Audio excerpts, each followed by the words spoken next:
सरकार कहती है कि हम उनको उनके पास रखेंगे, तो 2050 तक किसी का प्रमोशन नहीं होना है, क्योंकि वही इतने एक्स्ट्रा बैठे हैं। उनको बोलेंगे हम factory CS HCN, factory CS SDO, factory CS JE, factory CS TG2, factory CS हो जाएंगे।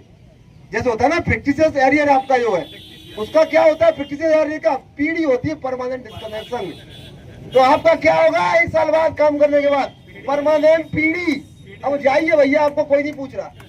तो भैया अगर पीढ़ी से बचना है तो आज लड़ना है, ये संकल्प लेके जाओ जो यहाँ से। समझ में आ रही ना आपको जो है कि तो तीसरा विकल्प पीढ़ी वाला किसको पसंद है भैया? किसी को नहीं पसंद है। तो ये तीनों विकल्प हम कह सकते हैं प्रबंधन से कि हमारे बनारस में एक भी व्यक्ति को आपके दिए गए तीनों विकल्प में से कोई भी विकल्प पसंद नहीं है, ये हम कह सकते हैं।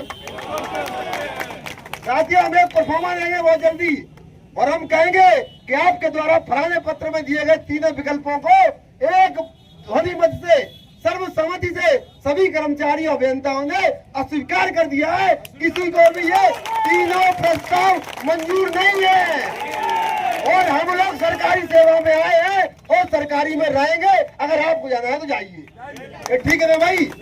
ये लिखित में दिया जाएगा उनको, तब उनको महसूस होगा। किसी को भी अभी तो कह रहे हैं कि सब लोग खुश हैं। दूसरी बात क्या लिखे, ये तीनों विकल्प एक साथ उपलब्ध होंगे। OTS, वन टाइम सेटलमेंट, तीनों विकल्प एक बार एक साथ उपलब्ध रहेंगे। पहला चुन लो, दूसरा चुन लो, तीसरा चुन लो, उसके बाद कोई विकल्प नहीं है।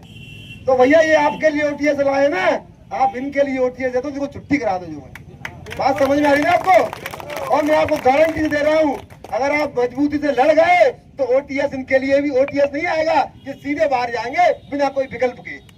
बात समझ में आ रही है आपको? ये बिना विकल्प में बाहर जाएंगे। क्यों? क्योंकि जब भी संघर्ष समिति का आंदोलन हुआ है, चाहे कितना भी तगड़ा चेयरमैन क्यों ना हो, उसको नौकरी यहाँ से विभाग से जाना पड़ा है, उसको छोड़नी पड़ी है, यहाँ से बाहर नहीं पड़ा है। चाहे बड़े बड़े नाम सुन लो, चाहे वो 18 हो, चाहे वो 20 हो, चाहे वो 23 हो, चेयरमैन को हमेशा जाना पड़ा। ये इतिहास है। इसलिए अगर कोई जाएगा तो प्रबंधन जाएगा। आप लोग यही थे, यही है और यही रहेंगे अगर मजबूत से टिके रहेंगे। चट की संज्ञा दी जा रही है जो अंग्रेजों के समय आया करता था। जो लोगों के जो न्याय की बात होती है, जो कहने का अधिकार होता है, उसको दबाने के लिए, लोगों की बात को दमन करने के लिए, उत्पीड़न करने के लिए एक रोलेट एक्ट UPPCL ने भी पास कर दिया है। शायद आपने देखा होगा। वो रोलेट एक्ट जो है उसमें क्या लिखा है कि बिना किसी जांच के अगर कोई दोषी पाया जाता, हमें लगता है हड़ताल में या कोई गया, तुम सीधे उसको बर्खास्त कर सकते हैं, सीधे डिमोट कर सकते हैं, सीधे टर्मिनेट कर सकते हैं। चेयरमैन साहब आपका बहुत बहुत धन्यवाद कि आपने नहीं लिखा, सीधे फांसी दे सकते हैं। हम लोग तो बच गए, नहीं तो आप तो फांसी भी दे देते। बात समझ में आ रही है आपको? लेकिन साथियों, आपके लिए नहीं है। मैं आपको कहना चाहता हूँ, ये परामर्श मिल रहे हैं, उनसे डरिए मत। ये प्रस्तुति पत्र है आपके। कल को जब निजीकरण नहीं होगा ना, तो यही आप अपने बच्चों को दिखाएंगे, बेटा मैं लड़ा, विभाग को बचाया, जैसे अभी 2012 लोग दिखाते हैं। ये आपके पास अवसर है।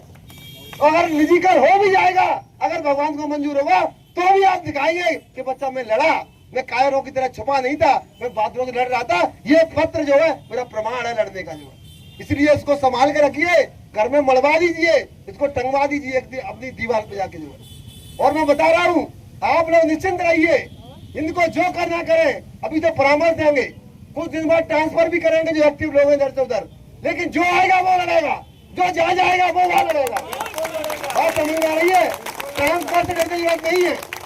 सस्पेंड करना सस्पेंड करिए, और तो अलर्ट एक्ट आ गया है, अब बर्खास्त भी करिए, कोई दिक्कत नहीं। हमारा उद्देश्य है इस विभाग के लिए अगर जेल भी भरनी पड़ी तो हम जेल भरेंगे और उसको भर के रहेंगे।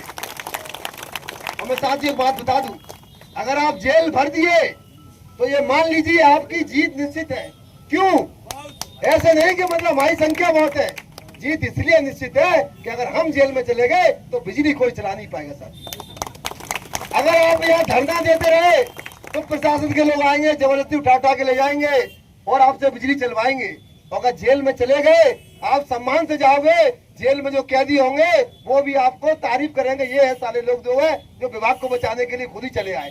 वहाँ पे भी स्वागत होगा आपका, और जब विभाग का अधिकारी रुक जाएगा तो माला पहन के वापस आओगे, फिर भी आपका स्वागत होगा। दोनों तरीके से आपका स्वागत होगा। बात समझ में आ रही? दूसरा, आपके अलावा वहाँ पे कोई आपको डरा धमका के बिजली चलाने वाला नहीं है, कोई आपको धमकी नहीं देगा, कोई आपको उठा के ले जाएगा। आराम से 2 दिन 4 दिन 10 दिन 1 महीना 2 महीना जेल में रहेंगे जब तक निजीकरण का प्रस्ताव वापस ना हो। सभी लोग सहमत है? भाई बताओ।